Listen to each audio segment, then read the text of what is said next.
Tropical storm Helene continues to cause chaos in the southeast.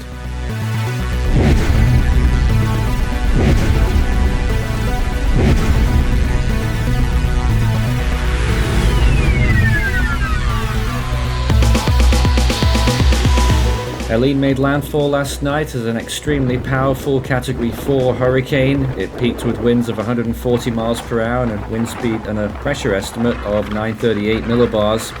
Here's some scenes from what it looked like along the west coast of Florida last night in Bradenton and other areas along the Tampa Bay region particularly.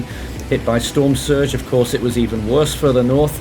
The Appalachian Bay area near where the storm made landfall, a storm surge of potentially up to 20 feet. The last I saw last night is that the storm surge had reached 8 feet, and I believe we heard reports that in Steinhatchee it was up to around 12 feet. Well, the storm continued inland after that and is causing all kinds of problems, including 4 million power outages at present, including half of the entire state of South Carolina. Water rescues have also been taking place in various areas, including in Atlanta, Georgia. Let's take a look at the storm's progress this morning then. It is gradually moving up through the southeastern United States, and the satellite imagery is slightly misleading. The higher amounts of cloud there shows that it looks like it's in North Carolina, but when you look at the radar, the storm is still actually a little bit further south. It is only just entering South Carolina, as a matter of fact. As of 10 a.m. Eastern Time, this is how things are looking. 60 mile per hour winds and a pressure estimate of 974 millibars. The storm is moving nearly due north at 34 miles per hour. That's 55 kilometers per hour. And that is the latest as of 2 p.m. UTC. Well, a tropical storm and will turn post-tropical later today as it starts to round that bend towards the northwest eventually, and will drop a lot of rainfall over the Mississippi Valley region. This is how it looks then in terms of its position, and its wind field still extending out a really respectable 240 nautical miles on the eastern quadrants. A storm surge warning is still in effect. It will probably be reduced at some point soon. A tropical storm warning as well for coastal regions, but plenty inland as well, obviously. A huge area of warnings.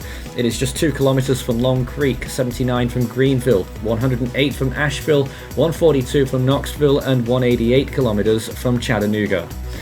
Well, the storm will be turning northwestwards very shortly, probably into Tennessee and then on towards Kentucky, and it looks like it will stall towards the western part of those two states.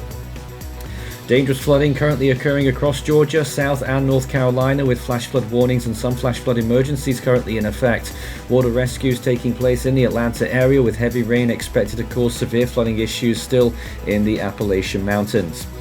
So flash flooding, certainly a severe concern, and the flooding can happen at short notice very quickly, and it can catch a lot of people out. Well, here's the forecast then over the next few days. It will turn northwestwards very shortly, and then it will do a little bit of a stalling motion, and then it will eventually dissipate over the weekend. It'll be heading towards Indiana by the time it dissipates, and that there'll be continuous rainfall over the areas, which will gradually decrease in the rain rate, but in general there'll be a lot of areas getting quite high amounts of rainfall towards the west there. 4 inches probably the benchmark for rainfall from this storm. So 60 mile per hour winds, and showing you the viewpoint from the National Hurricane Center's tracking map there. You can see Isaac, by the way, now a hurricane out in the open Atlantic. Thankfully that's not going to affect any land areas. We also have that other area of interest out towards the central Atlantic now, which should become a tropical cyclone, but it will turn towards the north. So there are no current threats to the US and any other major land areas right now. Here's the cone from the National Hurricane Center from their last advisory, the 8 a.m. intermediate, showing that the storm is starting to turn, or will start to turn, towards the northwest, and all of those tropical storm warnings for large parts of northern and central Georgia, all of the state of South Carolina, still part of North Carolina, and I think some counties there in the eastern part of Tennessee. So the storm will die off very quickly as it moves towards the west there. It'll do a little loop around, and then it becomes pretty much untraceable there by the time we get to the weekend. This is only looking out towards the 4-day period. Usually we look at 7 days, but it's pointless because the storm's not going to be traceable. But in general, winds will be getting a little bit breezy there towards the northern part.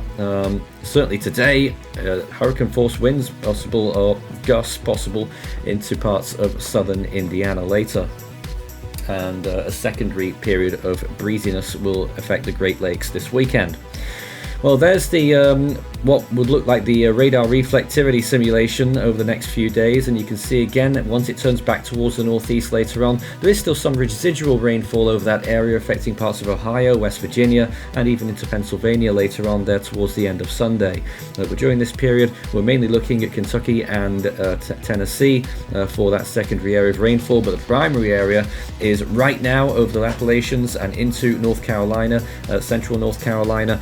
Certainly going to be getting a lot of rain this morning and probably into the afternoon as well. Can't rule out the threat for tornadoes. There have been some tornado warnings this morning once again as well, and these are the rainfall accumulations from this point forward. So a few areas there getting above 4 inches, getting into those yellows there, that's over 4 inches, and a few spots there will be reaching 6 inches as well. And that is on top of what we've already seen so far.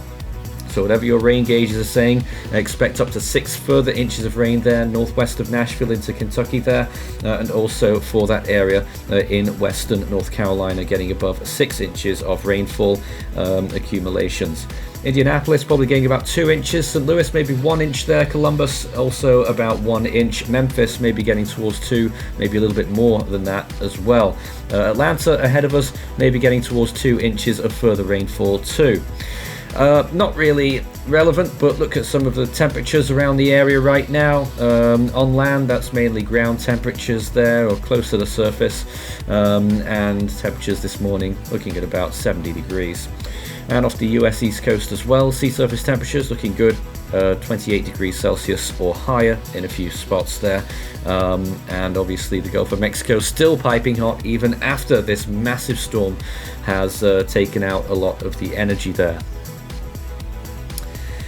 Let's take a look at some more of the satellite imagery, and you can see it's becoming extremely elongated, broad storm now. That big cluster of storms from the mid-level circulation moving through North Carolina at this point. I'm sure that will drop a lot of rain, but the radar would actually tell you, we'll be showing it a little bit later, the radar is showing that the storm center is only just entering South Carolina and briefly, and then it will be entering Tennessee. It's already doing that pretty much as this update goes out. Of course, the storm is moving quite quickly, so the update, the information on this update will go out of date quite quickly as well. But obviously, we think it's absolutely relevant to do this update with the storm continuing to push northwards quite quickly now. And obviously, I think we're well aware of the prevailing threats. Also, we did our live coverage last night, 15 hours of coverage as a matter of fact for this historic storm. It's made the strongest landfall in history on the Big Bend region, and it wasn't even a close contest. The previous strongest in the area, I think, was the Cedar Key hurricane in 1896, which was a strong Category 3. And this is the latest satellite imagery once again. Certainly more bare on that western side, but still producing a lot of rainfall all over the place, really, across the central and southern United States. There's the radar showing just the regions there that are being affected. Still some reds on that radar on the northeastern side. That's where the heaviest rainfall will be, and the worst risk of tornadoes out towards the east there as well, moving through South Carolina right now. You can see a lot of those strong storms there along that line. And this was a water rescue yesterday off Sanibel Island, Florida, where the Coast Guard were out there doing a big rescue mission, saving a man and a dog, I believe it was. That's the latest on Helene. We'll have more updates as necessary, and another live event tonight. Become an Ultimate Fan today.